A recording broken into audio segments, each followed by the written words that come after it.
Hey, everybody. Well, we're here to talk about and celebrate the release of Lily's Lab that's on Answers.tv right now. You can go over there and watch it if you want, or you can stay here and watch us talk about Lily's Lab. I mean, if you want to go over there and watch it, I'm fine with that, but you just stay here for a few minutes at least until you get bored with us, which will happen very quickly. But a brief synopsis of Lily's Lab, a children's animated show, 12 episodes, releasing weekly, and it's based on the AIG publication Answers for Kids. And the questions in there are answered by a lovely animated dinosaur named Lily, and she answers questions about God, the universe, creation, all that stuff.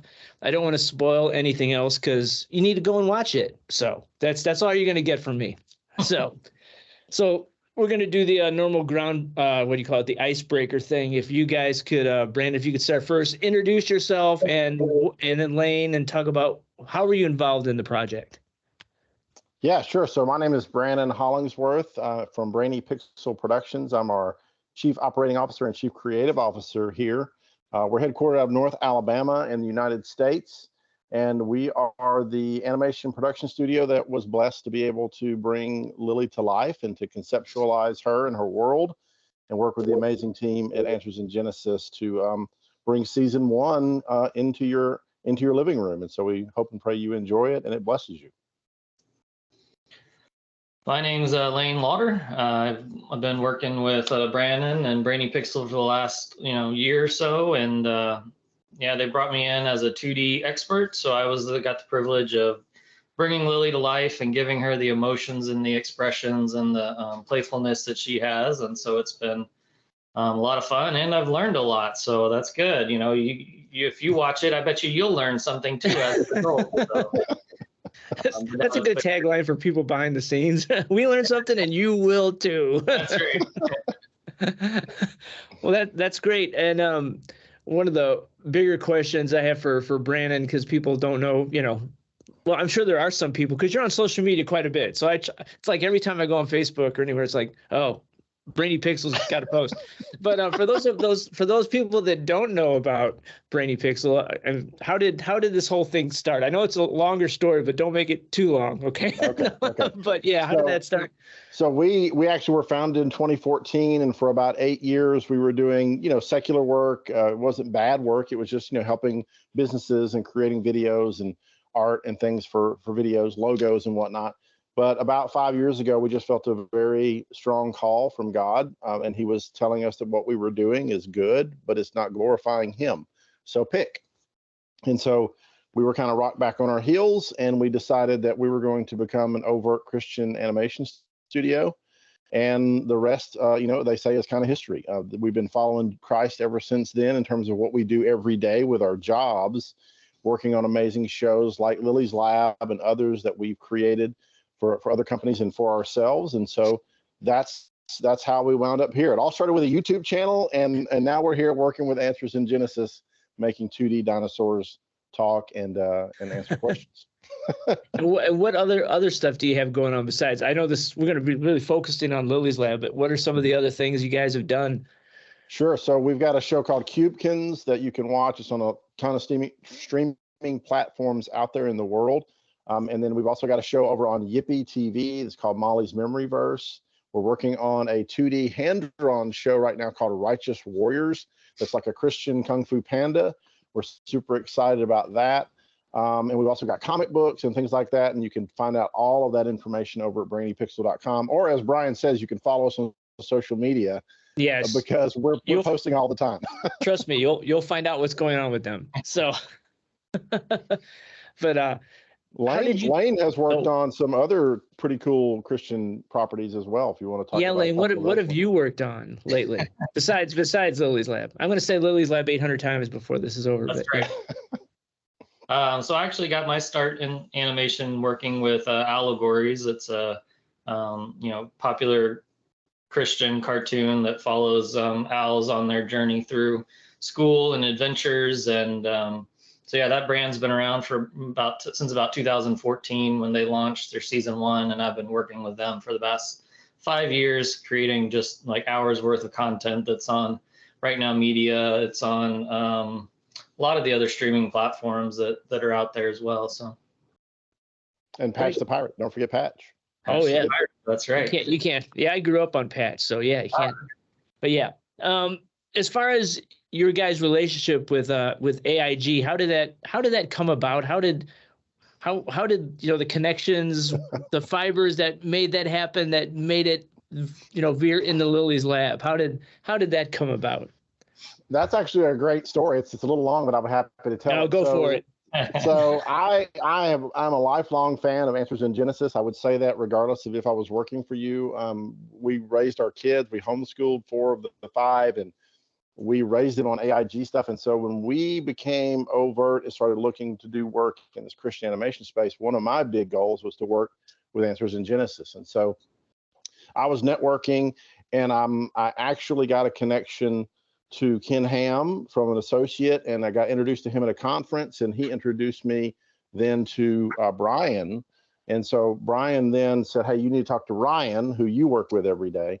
And so Ryan and I started chatting, and over a long series, months of emails back and forth, and kind of losing each other's contact information, but reconnecting. Finally, he says, yeah, we've got this show that we're thinking about doing in 2D. Would you guys like to do that? And I said, we'd love to give it a try. And so we began the conversation. So I guess perseverance, in one word, is how I was able to forge the relationship with Answers in Genesis. Perseverance. I didn't give up. I would also like to point out that, yeah, when you're friends with Brandon, yes, he has perseverance. He does. He'll make sure, as much as the social media goes, yes, the emails and the phone calls will also be abundant. You will know that he's there. It's not a bad thing.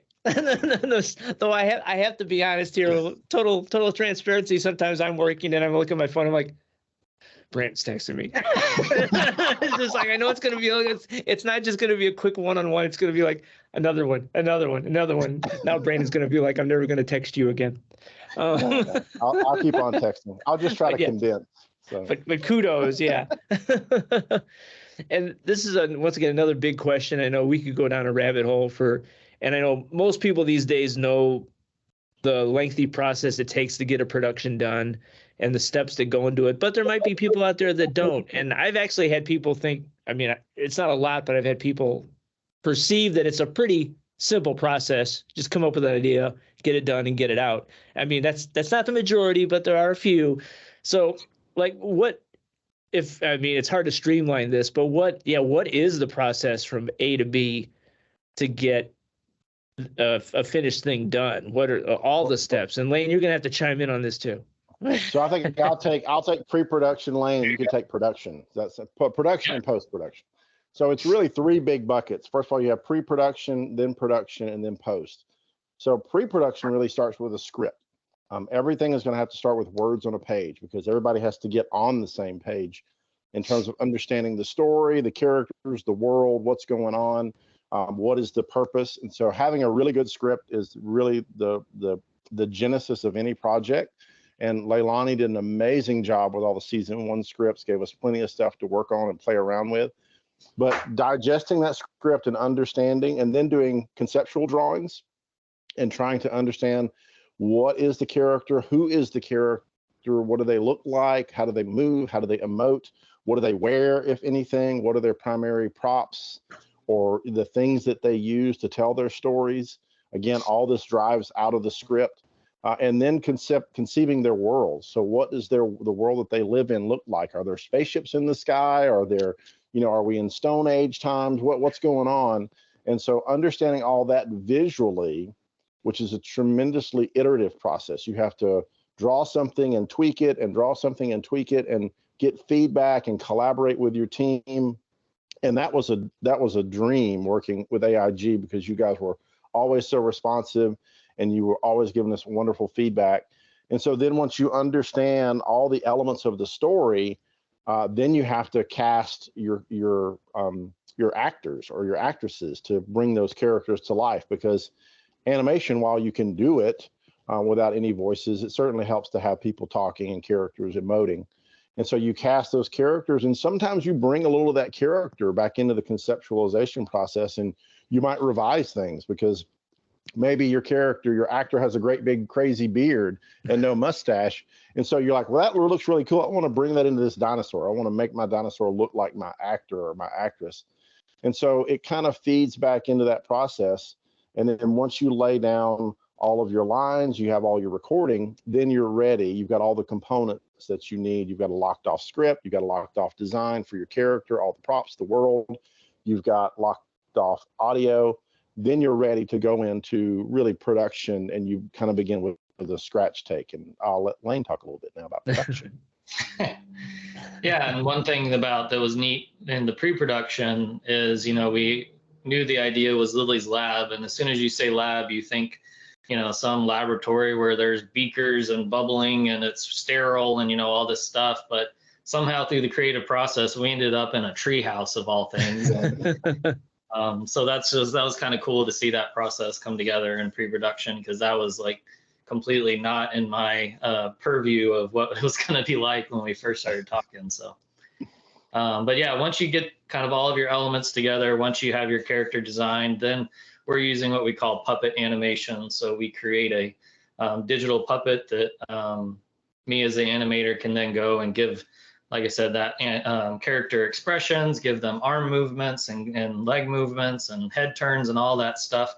So that puppet is very important to the eventual end of what it looks like, is because we have to plan everything that she's going to do in any kind of episode and build that into it. So once that puppet is done, then we're moving into the animation. I kind of have a process that I go through to create it. It's lip sync, meaning, so, making sure that the voice and the lips on the character have to match. You have to go through and do all that. And then I generally go through and give her arms life, figure out what she's going to do to accentuate points here and there, or different hand shapes that she's going to use. Then I move on to the eyes. I make sure that she's giving, the different eye shapes of when she's mad or when she's happy or surprised and all that. And so then it's just working through all the rest of the things that bring her to life.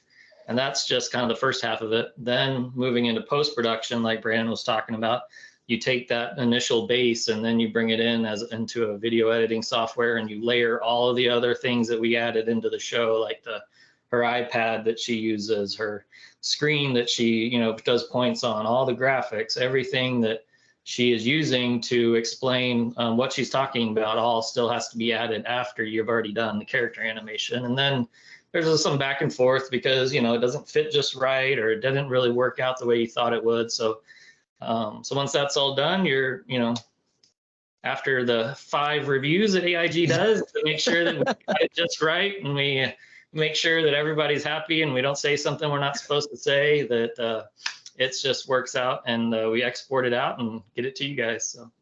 And it's a lot of the stuff that happens in post-production too is working with your music. We had a wonderful composer, John, on this project. He did an amazing job, and adding those little sound effects and the music, that adds such a depth of what's going on. And I've got to give Lane props. He did an amazing job. He's an amazing 2D animator to begin with, but he did such an amazing job bringing Lily to life and giving her these little unique things. Like sometimes she kind of has this little look on her face when she's thinking. It's like her nose is kind of twisted a little bit and her mouth's kind of off center, and she's like, you can really tell she's thinking about it.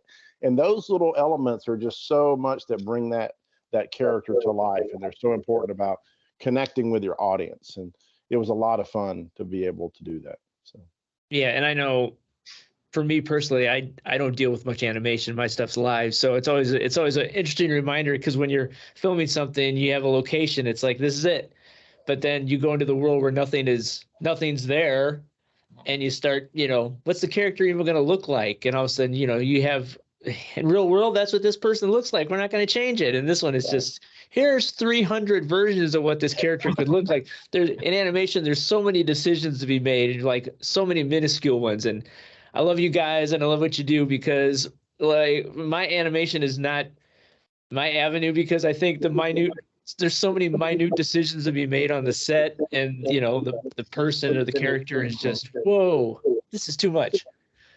So yeah, it is. I mean, you get nothing for free in animation. You have to bring everything to the table, and we love doing that, and making all those little minute decisions to us are a way to breathe life and story into the character and into the world. And so there are lots of little Easter eggs in Lily's lab, and there you'll see more as time goes on. We've designed the lab so that if we get to do more seasons, the lab's going to change and grow as Lily changes and grows. So we're really excited about this show. We think the subject matter, of course, is tremendously powerful and infinite. There's so much stuff you can learn from the Bible in our world. And so we're just hoping that everybody watches the show and really loves it and spreads the word so that we can make more. Cool. And I was going to ask, since Katie, who does the voice, I wasn't there for this part of it. As far as the voice she created, was there any inspiration, or was there any from any other characters, or was it just based on direction from you guys? Was there anything she pulled from for that voice? So actually, that was Leilani. That was our writer. Apparently, she knows. Why didn't I know that? She knows Katie's mom, and I think then sort of knows Katie. And so she said when she was writing the script, she had Katie's voice in her head, and so she had a very specific kind of bill for us to fill for the voice of Lily. And we had other actresses read for Lily. Even some that were from Australia and New Zealand, because we had at one point thought she might have an Australian accent, a little hat tip to Ken Ham. But it just didn't work, and so I think it was really Leilani who had that idea. And I don't think there was anything that Katie brought to this character from other characters, because she's done, I think, like 30 or 40 or 50 different characters in her life. She's done a lot. But she did say that Lily probably has one of the highest ranges. Like her vocal range has to go really up, really high to land Lily just right. But Katie is just a consummate professional. I mean, she is so good at what she does. And it's hard for me to be quiet in the recording sessions because she's so funny.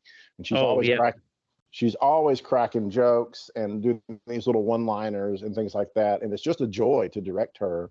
And have her bring Lily to life. And we have so many takes that are on the cutting room floor because I'm laughing over them, and we just couldn't keep them. So it was a lot of fun. I know in my brief experience, like last week with her in character, that's what I was saying to everybody. I'm like, she stayed in character the whole time, and man, some of the stuff she said, I wish I could use for something else. It was hilarious. Exactly. And it was actually funny. You were talking about the character and the designing of the character and how you have to stick to the script. Lane was talking about that in terms of production. You really design the character to only do the things that the script needs you to do, because anything else is more work than you really want to go do. And we were doing, Katie hadn't seen Lily do anything right live. She had just voiced it kind of in a closet and hadn't seen the character.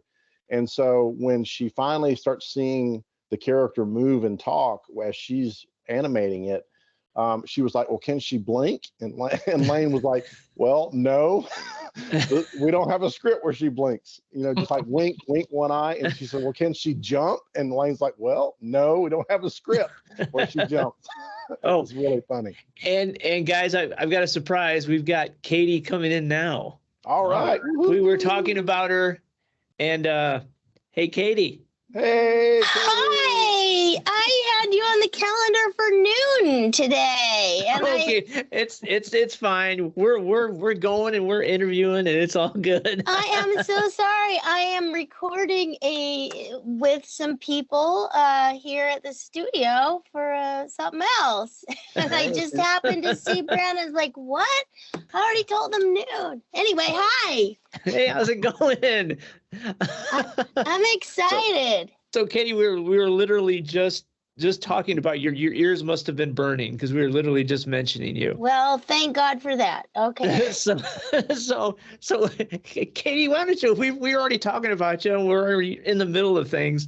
So tell us a little bit about you. What is some of the stuff you've done in the past? Like, I know you have a long track record of work, but like some of the highlights so people know. So you mean work?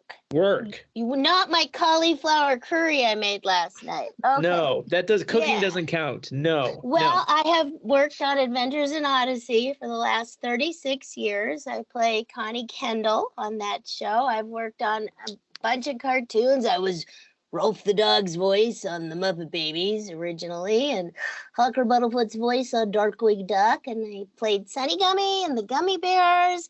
I've worked on The Music Machine way back when.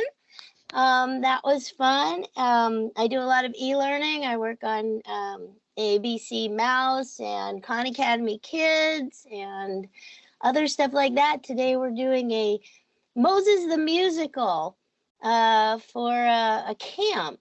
Yeah, camp that this summer. So yeah, stuff like that. Is that what you mean? That's what I mean. So yeah. So I won't bore you with the other stuff we talked about, but I will go to the next question though for all of you. I know this is this might be a little bit of a weird one, but I was thinking, is there any stories that you guys can share of, when we're working in the creative environment, sometimes as what's Bob Ross say, happy accidents happen, or any funny production stories about, not necessarily Lily's Lab though. If you have something for Lily, that would be great. But anything that's happened that you can share that just was a very funny accident or something that happened. I'm gonna close this door. Okay. Where I am. I ran into an empty studio so I could talk to you. Is the light too bright? You're fine, Katie. Okay. Well, let's see. Well, Lily's Lab, I mean, it's amazing because I feel like I just actually got off the phone with Leilani last night. We were talking because she started out as an intern at Focus on the Family, and she wrote a script that when they decided to record it, she flew out here, and that's how I met her probably 20 years ago. I don't know, a long time ago. Her mom came out with her, and her mom's become one of my best friends. And she was telling me how she ended up working for you guys, which was a kind of a miracle. And then she got to write this screenplay, which she really likes to do. And so she got to, mention me, and I'm so thankful. So that's not a funny story, I guess, but I think it's amazing that I got to audition and work with her. And, it feels so nice when you work with people. It's a God thing, kind of like Odyssey, because we worked on Dumbo Circus, which was on the Disney Channel. If anybody had paid for the Disney Channel back in the day in the 80s, I was Dumbo's voice. Hal Smith played a character. Will Ryan played a character. Walker Edmiston played a character. Patty Paris. We all worked together about 3 days a week. When they cast Odyssey, Bob Luttrell was the engineer. He brought in everybody, but I had heard, long story short, I met the people at Focus, the writers, and they kind of wrote this part for me. But they didn't know that when we got together and we went in the studio, we all knew each other, just like kind of this show. I know, we're like, well, hey, yeah, we've already worked together a year and a half. We could just, roll with it. And I think that's amazing how God kind of works behind the scenes to make this stuff happen. But one thing, I don't know who's listening. All I see is three of you. It's just us. And the viewing audience, but the viewing audience. Well, when I worked on Babe Pig in the City, I was cast in a major role. I got paid a whole lot of money to play this little chimpanzee. And when we were recording, this little part came up for this kitten. And I asked the director, can I do the kitten's voice? He says, oh, yeah, sure, you can do the kitten's voice. So, I'm hungry. My tummy hurts. I did that. Well, they ended up replacing me as the chimpanzee. They hired a real kid. They didn't even tell me that they, what they wanted. They just decided to go. But the kitten remains in the movie. And so, I get residuals and stuff, and I'm still there. So there are no small parts, only small actors or something like that. Anyway. Brian, I've actually got a good one from Lily. So in the background, when you watch it, you'll see a little fish that's moving slightly, just kind of. I love that little fish. His name is Todd.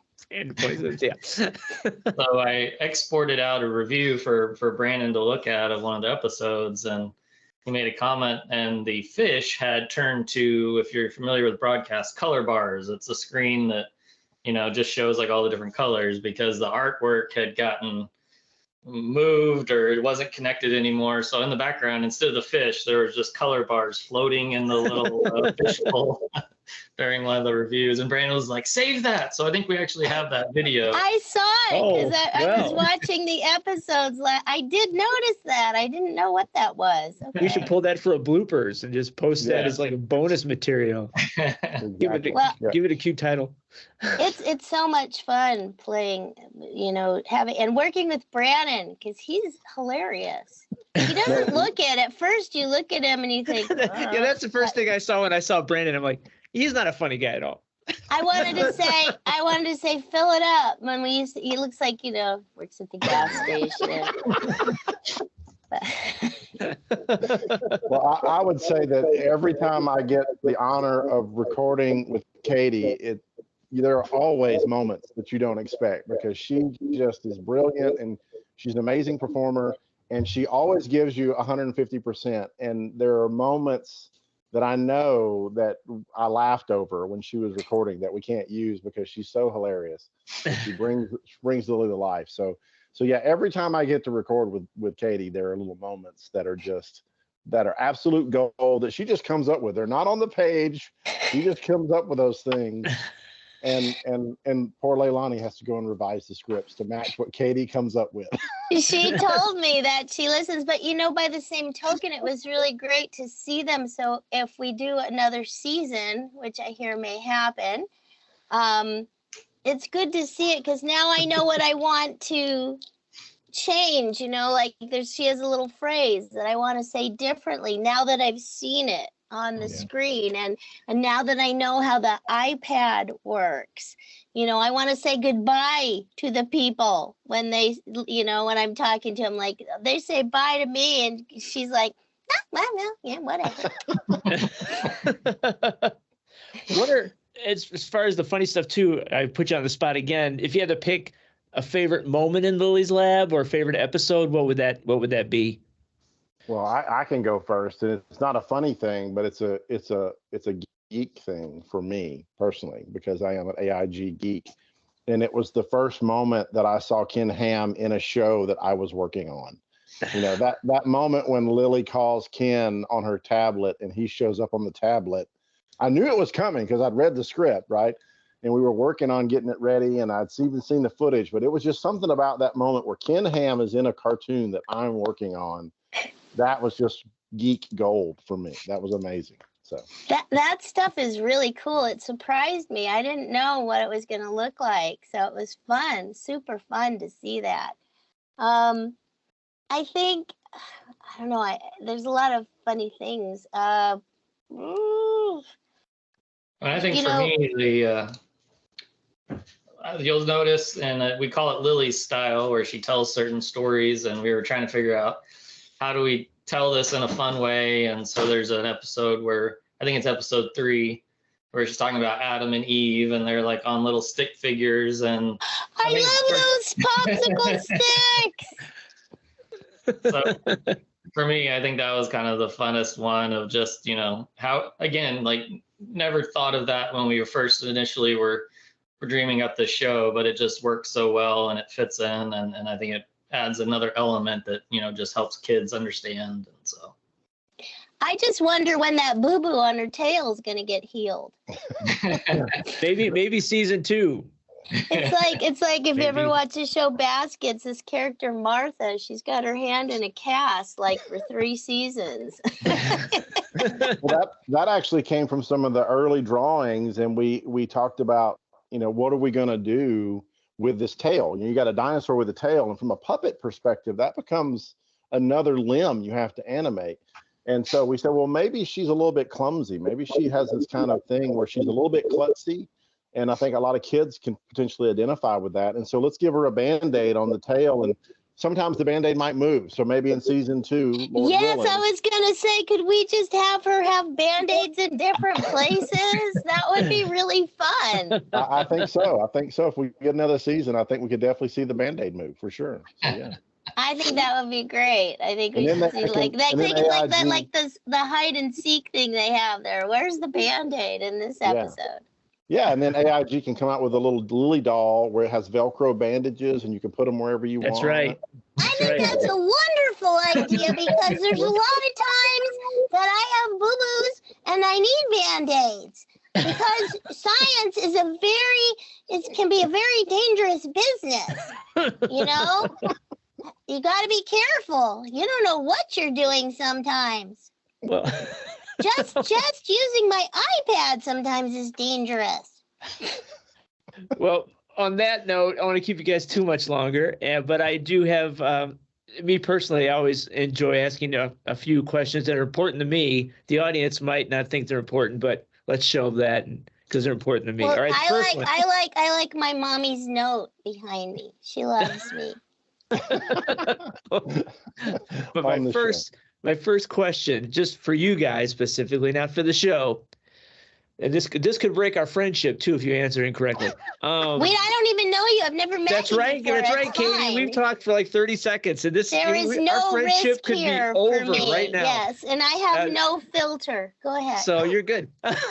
Yes. The first question is favorite toppings on a pizza. Brandon, you're first. Oh, okay. Sausage and peppers when I Okay. can eat pizza, but I can't eat pizza. But anyway, so Okay. Lane. I'm a chicken Alfredo and spinach guy. So Whoa. Anyway, I'm not hip on that one. I like basil and garlic and mushrooms and Yes. See, yeah. I can't stand mushrooms either. olives and stuff. So Katie, I'm not too sure about you either. And then Where are you anyway? and then another really super important question that me and my wife argue about all the time. You ready? The Is toilet paper Mounds- roll. No. Something totally different. Are Mounds chocolate bars good or not? Mounds. Yes, of course. yeah. Never Wait. heard of that. Yes. Absolutely. You've never heard of, what about Almond Joy, Lane? Have you heard of them? No. I have heard of Yeah. that. Yeah, those are good too. What's So what? So Brandon, you don't like Almond Joy because No, of I don't. because it has the nuts in it, Yes. right? Okay. Mhm. Okay. Oh, Well, because of the almonds yes. and mounds don't have it. Mounds don't have almonds. I in haven't had them in a long time. So, but it's coconut. Anything with coconut is good. The majority of people I know don't like coconut, so they're always giving a thumbs down to that. So that's an issue with me. So You need to change your friends. what have we learned from this conversation? Change your friends. Change your friends. If they do. So- No, actually, it's a good thing because that means they're not going to eat your candy. Yeah. Valid. Keep them around. Keep them around. Yeah. My Yeah. son Here, doesn't you like want some? chocolate. No? Oh, What? well, too bad. Well, Lane, your son does not like chocolate. That's right. So he's easy to keep around because he doesn't eat my chocolate. So I used to do that when I was on a bowling league when I was a kid because I would buy the special dark chocolate bars out of the vending machine, and all the other kids are like, because they eat each other's candy, but no one would eat mine. And I don't eat chocolate anymore, and I could tell you all the story later, but not on the air because it's not good. It's not. So- Ooh. So Brandon does not eat any food that's good, aka bad for you. So there's And that's why he looks so fabulous. He's so fit. Yeah, a little known fact, I'm 380 years old. So, there you go. So that. Wow. You couldn't tell. not so- eating pizza. How old That's is what- Lily? I don't know. I think That, she's like I don't think 9. we've ever, I can't give you that answer. So I think she's 9. I don't want to give the wrong He's very information. That's why I'm smart. not saying She's that. very smart. Yes. She is. So, Mhm. well, guys, thank you for coming and chatting for a second. As we stated at the beginning, Lily's Lab is out now, so go check it out. And watch all the episodes. Go to Answers.tv. You get a free week's trial subscription if you don't have it yet. And if you do subscribe, it's $40 a year, which is what? 2 meals Such at a McDonald's. deal. 2 Such meals a at McDonald's deal. anymore. Yeah. You know, Yeah. or it's 1 cup it's 1 cup of coffee anymore. So go It's and like subscribe. 10 pounds of Mounds bars. That's right. So go to subscribe to Answers TV, and we thank you guys for coming, and we love what you guys are doing. And yeah, just we'll look forward to other stuff from Brainy Pixel, other stuff from Katie. Just go to the socials. Thank you. find them. All right, guys. Right. Thanks for stopping by, and we'll see you sometime soon. Woohoo, Okay. thank you. Bye.